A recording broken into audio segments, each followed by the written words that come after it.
Halo teman-teman, selamat pagi. Saya atas nama Melkior Lancang. Bagaimana kabarnya hari ini? Apakah kalian sudah siap untuk mengikuti kelas online pada hari ini? Saya lihat kalian tidak semangat. Biar semangat, kita tepuk semangat dulu ya. Ayo, tepuk semangat. Semangat.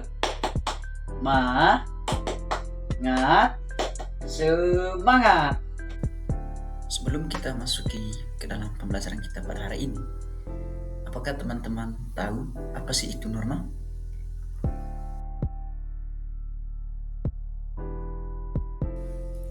Ya, benar sekali. Norma merupakan kaidah atau aturan yang harus dipatuhi oleh setiap manusia dalam menjalankan berbagai aktivitas kehidupan di keluarga, masyarakat, maupun kehidupan berbangsa dan bernegara. Nah, teman-teman, aturan dan norma itu hampir sama, tetapi ada perbedaannya. Peraturan itu adalah aturan-aturan yang mengatur perilaku atau perbuatan kita. Biasanya, peraturan itu tertulis dan yang melanggar ada sanksinya. Misalnya, peraturan lalu lintas itu kan tertulis. Nah, bagi yang melanggar akan dikenakan sanksi yang tegas. Sedangkan norma merupakan ukuran perilaku baik buruk dan pantas atau tidak pantas. Biasanya, norma itu disesuaikan dengan kebiasaan atau adat istiadat masyarakat setempat. Norma juga dipengaruhi oleh keyakinan agama yang dianut warga negara.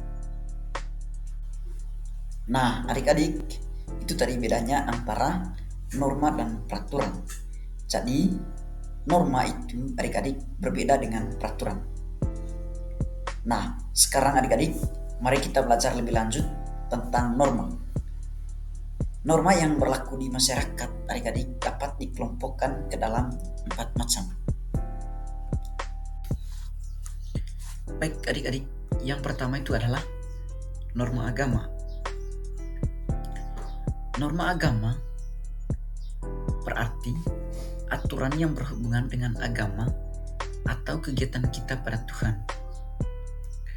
Norma agama yaitu ketentuan hidup manusia yang bersumber dari ketentuan Tuhan yang Maha Esa yang tercantum dalam kitab suci setiap agama.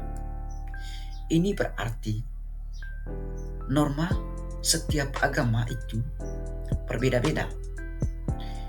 Misalnya, norma agama Kristen itu berbeda dengan norma yang berlaku di agama Islam. Nah, adik-adik, contoh norma agama diantaranya yaitu kewajiban untuk beribadah bagi umatnya. Seorang umat beragama yang tidak melaksanakan kewajiban untuk beribadah, maka dia akan mendapatkan sanksi dari Tuhan. Nah, sanksinya di sini bukan sanksi yang secara langsung, tetapi sanksi dari Tuhan pada kehidupan di akhirat. Kemudian yang berikutnya adik-adik yaitu norma kesusilaan. Norma kesusilaan ini yaitu ketentuan dalam pergaulan antar manusia yang bersumber dari hati nuraninya. Norma kesusilaan ini kalau dilanggar itu juga ada sanksinya. Tetapi sanksinya di sini yaitu tidak terlalu tegas dan hanya diri kita sendiri yang merasakannya. Seperti adanya rasa bersalah, menyesal, malu, dan sebagainya. Jadi, sanksinya bukan dari orang lain atau hukumannya itu bukan dari orang lain, tetapi dari diri kita sendiri yang merasa bersalah, menyesal, dan malu. Nah, contohnya di sini adik-adik, ketika kita berkata jujur setiap kali bergaul dengan orang lain, dan jika ada orang yang tidak berkata jujur atau suka berbohong, itu akan mendapatkan sanksi berupa perasaan bersalah di dalam hatinya. Dia akan terus merasa bersalah dan menyesal karena telah berbohong kepada orang lain. Kemudian yang berikutnya itu adalah norma kesopanan. Norma kesopanan itu adik-adik yaitu ketentuan dalam kehidupan manusia yang timbul dari hasil pergaulan manusia di dalam masyarakat. Nah, sanksi terhadap pelanggaran norma kesopanan itu sifatnya itu tidak tegas, tetapi dapat diberikan oleh masyarakat dalam bentuk celaan, cemoohan, atau pengucilan dalam pergaulan.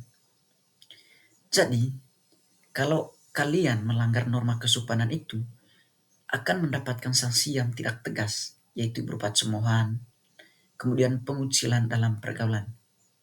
Nah, contohnya yaitu seperti kewajiban untuk menghormati orang tua, tidak menyinggung perasaan orang tua, mematuhi nasihat orang tua, dan sebagainya.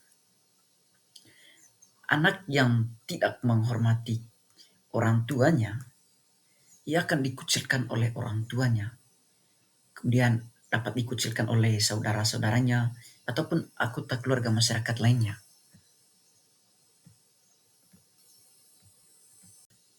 Baik, yang terakhir itu adalah norma hukum.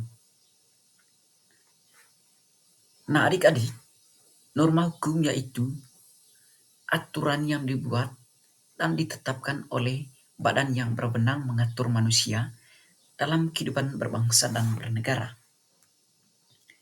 Nah, biasanya berisi perintah dan larangan. Norma hukum ini adik-adik, sanksinya itu tidak tegas, berbeda dengan norma yang sebelumnya yang sanksinya itu tidak tegas.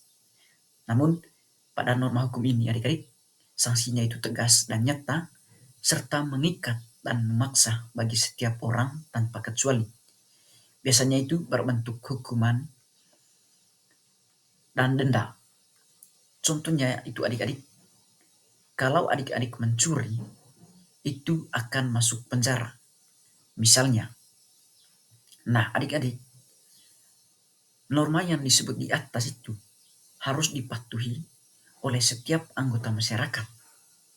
Dengan mematuhi norma-norma, maka kehidupan masyarakat akan menjadi harmonis dan saling menghormati, saling menghargai, dan tolong menolong antar sesama.